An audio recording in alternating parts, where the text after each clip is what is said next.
Of the many battles that took place in Middle-earth, there are few more famous than the Battle of the Last Alliance, a last-ditch effort by the forces of the West to defeat Sauron during the Second Age. In today's video, we'll explore the events surrounding this battle that would ultimately set in motion the events of The Lord of the Rings. So after Sauron orchestrated the fall of Numenor, his spirit fled back to Mordor, where he slowly began to gather his strength once again. He rebuilt his fortress of Barad-dûr and summoned his servants of old in preparation for war. Their numbers included Black Númenóreans, Haradrim, Easterlings, Orcs, and Dwarfs. Now, some of the faithful Númenóreans survived the fall of Numenor, and these were led by Elendil, whose ships arrived in the land of Lindon, where he met and befriended Gil-Galad, the High King of the Noldor. In the years to come, Elendil established the northern realm of Arnor, while his son, Isildur, established the southern realm of Gondor. When Sauron saw his enemies grow in strength, he started to launch attacks on the southern kingdom of Gondor, and he even managed to conquer the fortress of Minas Ithil in the year 2429 of the Second Age. Sauron then proceeded to launch attacks at Osgiliath, and though Elendil's son, Anarion, managed to hold them off, he knew that Osgiliath would eventually fall unless help arrived. Now, during this time period, Elendil and Gil-Galad did not stand idly by, but instead they met and took counsel together. They agreed that Sauron would overcome his enemies one by one, unless they united against him, and so the Last Alliance was born in the year 2430, and it is said that Elendil awaited Gil-Galad and his forces atop Amon Sul, later known as Weathertop. The host of the West then marched eastward, gathering men and elven allies. They stopped at Rivendell for 3 years, and were told that their host was the greatest ever mustered, since the Valar overthrew Morgoth, the first Dark Lord. During their stay in Rivendell, they forged weapons and armor for their forces, and in the year 2434, they crossed the Misty Mountains. And yet, their host would swell in numbers once more, for Amdir, the Lord of Lothlorien, led an army of elves to join them, and Orofer, the king of Mirkwood and Thranduil's father, led an elven host from Mirkwood. The elves of Mirkwood and Lothlorien formed the Sylvan Elf part of the army, and though they agreed to join the alliance, they refused to fall under Gil-Galad's command. Instead, they chose to act independently and follow King Orofer. It is said that King Orofer agreed to join the alliance as he had the wisdom to see that peace would not return to Middle-earth unless Sauron was overcome. We're also told that there were more elves from Mirkwood than Lothlorien, and that despite both of these factions being valiant and fierce, their equipment was of poor quality when compared to those of the elves of the West. We also know that the dwarfs of Khazad-dûm joined the alliance under their king, Durin IV. It's likely that around this time, Isildur summoned the Men of the Mountain to fulfill their oath, join the alliance, and take up arms against Sauron. However, these men betrayed their oaths and fled into the mountain. Isildur then cursed them never to rest until they fulfilled their oath, which finally occurs during the events of the Return of the King. Now Sauron was well informed of the alliance that was forming, and so he sent out an army of orcs to harass the forces as they crossed the Misty Mountains. However, when the orcs saw the might of the host, they chose to flee and hide themselves. Instead, they hoped to remain watchful and wait for any company of elves and men that would pass by and attack them, assuming that they outnumbered them. As the host of the West approached his land, Sauron pursued a scorched earth policy, and he burned the lands surrounding Mordor to deprive the host of any resources. This land became known as the Brown Lands, and it is believed to have included the lands and gardens of the Entwives, as Tolkien says. I think that in fact, the Entwives had disappeared for good, being destroyed with their gardens in the War of the Last Alliance. Now the host of the West finally encountered Sauron's forces on the battle plain of Dagorlad in front of the Black Gates of Mordor.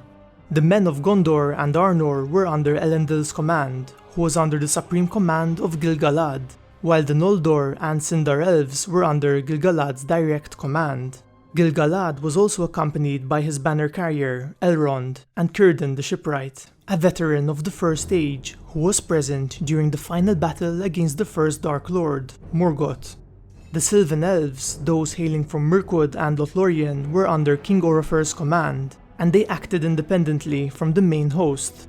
It would also stand to reason that the dwarfs of Khazad-dûm were under the command of their king, Durin IV. Also, just to give more context, we know that the Númenórean army primarily consisted of footmen, as they had little use for cavalry, as we're told that in war, horses were used only by couriers or by lightly armed archers who were often not of Númenórean race. Tolkien also says that, in the War of the Alliance, such horses as they used had suffered great losses. Now we know for certain that the forces of Sauron consisted of orcs, trolls, men, and dwarfs. I also believe that the Nazgûl must have played a part in his army, though this is just my own speculation. There were also beasts in both hosts. As Tolkien says, all living things were divided in that day, and some of every kind, even of beasts and birds, were found in either host, save the elves only. They alone were undivided, and followed Gil-Galad. Of the dwarfs, few fought upon either side, but the kindred of Durin of Moria fought against Sauron. Considering this, it's plausible that the Great Eagles helped the forces of the West, and if I had to speculate, I'd say that some sort of bat, similar to those present in the Battle of the Five Armies, were on Sauron's side. I'd also like to point out that I don't think this quote should be taken literally, as some interpret it as meaning that orcs were present with the forces of the West. However, I disagree, for if all of it is taken literally and every living creature was present on both sides, then that would mean that creatures such as the Mumakil and wargs and even hobbits were present in both hosts also, which I feel is quite far-fetched.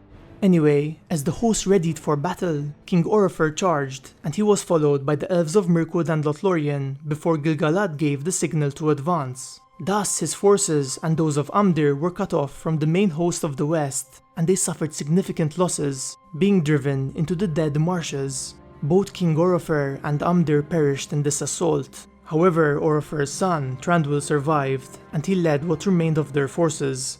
Over half the army of Lothlorien were slain in this battle, and we know that after Sauron's defeat, Thranduil led a third of Mirkwood's initial army back home, which would suggest that they too suffered immense losses. The rest of the host of the West, that were under Gil-Galad's command, managed to defeat Sauron's forces, and they pushed through into Mordor. It is said that none could withstand Aiglos, the spear of Gil-Galad, or Narsil, the sword of Elendil. It seems that sometime during their campaign, the host of the West managed to retake Minas Ithil, and Isildur had commanded his sons Aratan and Cirion to man this fortress, to prevent Sauron from escaping Mordor through the pass of Cirith Dûat. Now Gil-Galad and Elendil led their forces into Mordor, and they surrounded the fortress of Barad-dûr, besieging it. The siege would last 7 years, and the host of the West was constantly bombarded with darts, stones, bolts, and fire. One of these stones crushed the helm of Anarion, who was Isildur's brother and Elendil's son, leading to his death. Finally, as Sauron saw how desperate his situation had become, he chose to come forth out of his fortress and challenge his foes directly. Upon the slopes of Mount Doom, Elendil and Gil-Galad fought against Sauron, and we know that this fight was seen by Elrond, Círdan, and Isildur. Their battle was so intense that it led to the death of all 3 participants. For some time during their fight, Sauron had grabbed Gil-Galad and burnt him using the heat of his hand, while Elendil was slain and his sword Narsil broke beneath him as he fell to the ground. However, the leaders of the host of the West must have injured Sauron severely, for he too was slain. Isildur then approached his body, and using the hilt shard of Narsil, he cut the ring from Sauron's hand and took it for his own.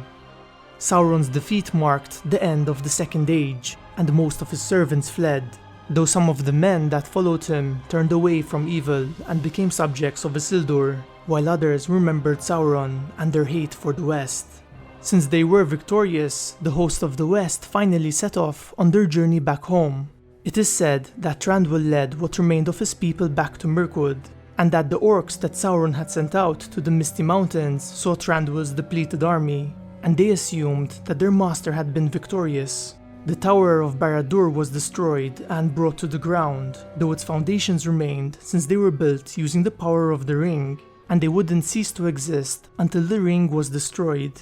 The land of Mordor remained empty, for it was filled with ash, and the memory and terror of Sauron was still fresh, and none dared to live there. However, the Númenóreans built the Tower of Cirith Ungol to guard the land and watch for any sign of Sauron's return. Anyway friends, this wraps up today's video and I hope you enjoyed it.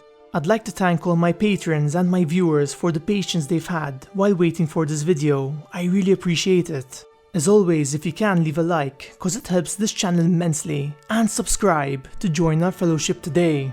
I hope to see you all in my next video, where together we can once again explore the magical world and lore of Middle-earth.